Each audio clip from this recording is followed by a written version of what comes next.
पूर्वेतील चिंचपाडा परिसरातील जॉयस्टिक जंगल या गेम झोनवर कल्याण पोलिसांनी मोठी कार्यवाही केली होती। कोणतेही नियम न पाळता हा गेम झोन सुरू ठेवण्यात आला होता। मात्र तपासात 8 अल्पवयीन मुलं-मुली क्लास बंक करून येथे गेम खेळत आढळल्याचेही दिसले होते। तसेच काही आक्षेपार्ह बाबीही पोलिसांच्या निदर्शनास आल्या। मात्र गेम झोन चालविणारे पृथ्वीराज चव्हाण, श्रीराम चव्हाण आणि अमित सोनावणे यांच्या विरोधात गुन्हा दाखल करण्यात आला असून पुढील तपास डीसीपी अतुल झेंडे यांच्या मार्गदर्शनाखाली सुरू आहे।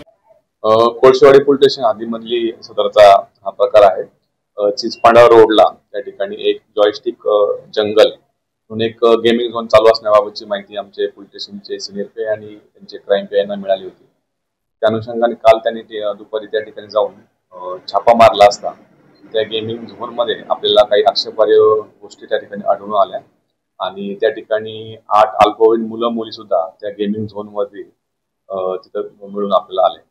सदर गेमिंग झोनची पडताळणी केली असता त्याच्यामध्ये अशी अल्पवयीन मुलं त्या ठिकाणी येतात आणि काही क्लासेस किंवा ट्युशनच्या नावाखाली त्या ठिकाणी येऊन तासनतास त्या ठिकाणी गेम खेळतात आणि अशा अल्पवयीन मुलांचं कोणतेही रेकॉर्ड त्या ठिकाणी ठेवलं जात नाही आणि अशा अल्पवयीन मुलांना प्रवेश देणं सुद्धा कायदेशीर दृष्ट्या हे बेकायदेशीर आहे। असं असून सुद्धा सदरच्या गेमिंग झोनच्या मालकांनी त्या ठिकाणी असा हा प्रकार त्या ठिकाणी सुरू होता आणि त्या ठिकाणी विशेषतः अशा काही रूमच्या ठिकाणी प्रायव्हेट रूमच्या ठिकाणी बनवल्या गेल्या होत्या।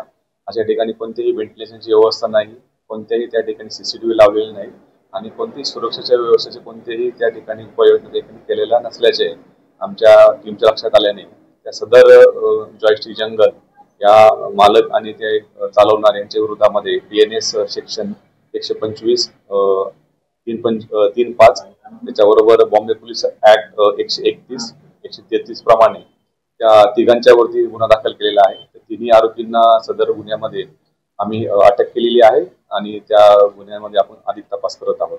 ब्युरो रिपोर्ट, लोकवाहिनी मीडिया, कल्याण।